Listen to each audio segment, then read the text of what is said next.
Good morning, everyone, and welcome to Think Future. My name's Chris Calabooks, and once again, we're coming at you live from deep in the heart of Silicon Valley, California. We're talking innovation, startups, the future, not necessarily those, and not necessarily in that order. If you're watching on YouTube, smack that subscribe button, hit that bell so you'll be notified when no show comes online. And if you're listening on your favorite podcast service, please subscribe and please drop a note on Apple Podcasts. I greatly, greatly, greatly appreciate it.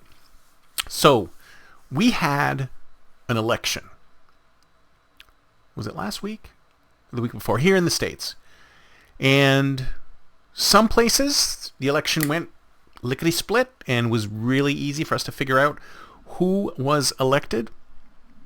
And others, it just took forever to count the ballots, which is weird because you'd think that in an efficient country like ours, that things would be systematized and computerized, and we would have the ability to do the quickest, especially with all the electronic voting machines, the quickest tally of votes anywhere in the world, right? I mean, we have the technology. We should be using it, right?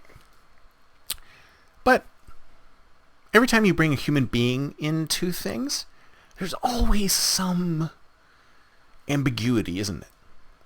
So if you ask me, I think we should do something about removing humans from the political process. Because if you ask me, don't we have the technology today to no longer have the requirement for politicians? Do we really need to have somebody actually representing us when it comes to all these things? I mean, don't we have the technology today to be able to allow true voting specifically for every single possible issue as it's required? Think about this for a second. We all have, think about the electoral system for a minute, okay? Why do we have government? Why do we have the electoral system? Why do we have politicians? Well, they are our representatives in the government, aren't they? I mean, when we vote for a mayor, we vote for a governor, we vote for a president, we vote for a representative, supposedly someone who has our best interests at heart. And they represent us, whether it's at the city level or the state level or the country level. They're supposed to represent human beings and their views in these forums, right? So if I have a particular kind of view, I will vote for a politician who has a similar view and supposedly will take my view into that discussion. So if I'm a libertarian, I vote for libertarians. Those libertarians get into office and they do libertarian things, supposedly. But that was in the days when we couldn't have direct democracy. We couldn't have direct democracy because we didn't have the technology for direct democracy. We didn't have the ability to ask every individual citizen about every possible issue as it came up. But if you think about it, now we do. Now we all have a smartphone. Who doesn't have one of these? Everyone has a smartphone. Everyone has a smartphone. You cannot survive in this world without a smartphone. And we spend hours and hours and hours and hours every day on our smartphones, scrolling through Facebook, scrolling through news groups, scrolling through pictures, Instagram, TikToks, watching TikTok videos, watching YouTube videos. We spend hours and hours and hours a day on our devices.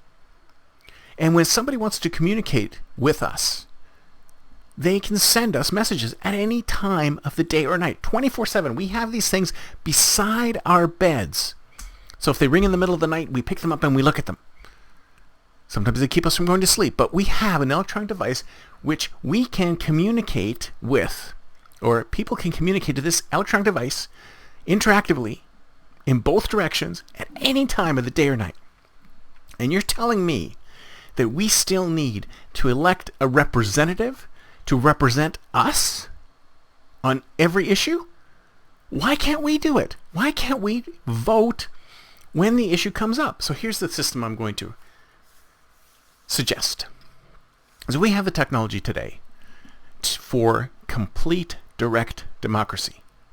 We can have votes in real time by individuals through their cell phones. Instead of hiring a mayor, why don't we have every morning a list of issues that need to be voted on sent to us on our phones, and give us a few hours, each of us, to read through the issue and vote on the issue and get an immediate vote on these systems for that issue. Why do we need a mayor? Why do we need council people when we, human beings, the actual constituents, can vote directly on anything? Sure, some of us will be busy and we won't have a chance to vote. So give us a day. Give us 24 hours in which we can actually cast our vote for this particular issue. It's tallied automatically, and then within the next 24 hours, so let's say at 8 a.m. on a Monday, an issue is placed on the ballot. We have until 8 a.m. on Tuesday morning to vote for that issue or that option on that issue.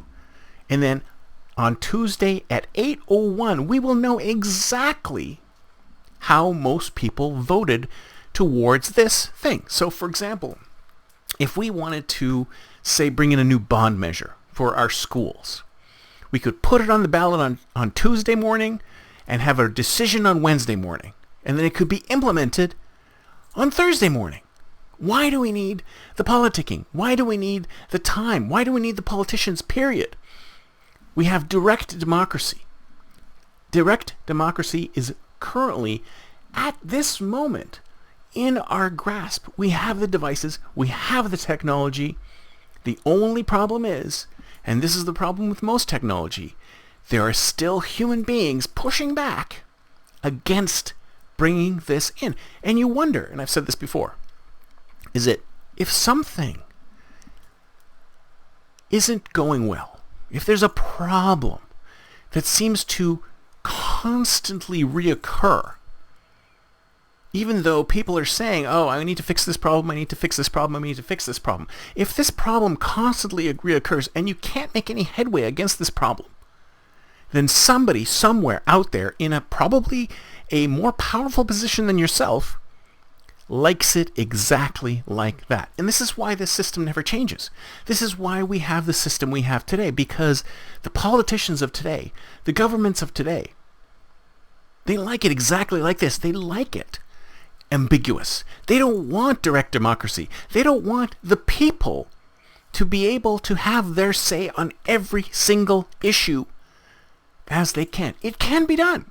It can be done, and I would love to see somebody experiment with that. I mean, there's plenty of startups out there who would love to be in this space, the public service space, where you could take a city somewhere, I don't know, maybe a small city somewhere, and automate it in just this way. Implement direct democracy in this city. See how it goes. Have everybody vote on every issue. Should there be a stoplight at this intersection? Why can't I see that on my phone? Why can't I look at my phone and say, hey, should there be a stoplight at the intersection of these two streets? Yes or no? Boom. Yes, no. And they could even drill down to the point where if there is an intersection, say that there's an intersection and you want a red light at that intersection, it might say, do you want a red light at this intersection? If you do, then that's going to cost you X. If you don't, then that's going to cost you Y. And we provide people with an incentive or disincentive to put that intersection there and then have them pay for it personally. We could eliminate taxation in the same way. Think about it, people. We have the tools for direct democracy. So when I look at elections, when I look at politicians, when I look at government, I think to myself, wow, these institutions, they're so ancient. Isn't it time for us right now to envision a new kind of democracy and implement it? We have the technology, we have the tools, we just have to stop the human beings who don't want this to happen We need to push back against them and say, listen, this is a better way. Direct democracy via technology. We can do it. We just need to have the should-we's get out of the way. That's it for me for today. See you next time, and until then, don't forget to think future.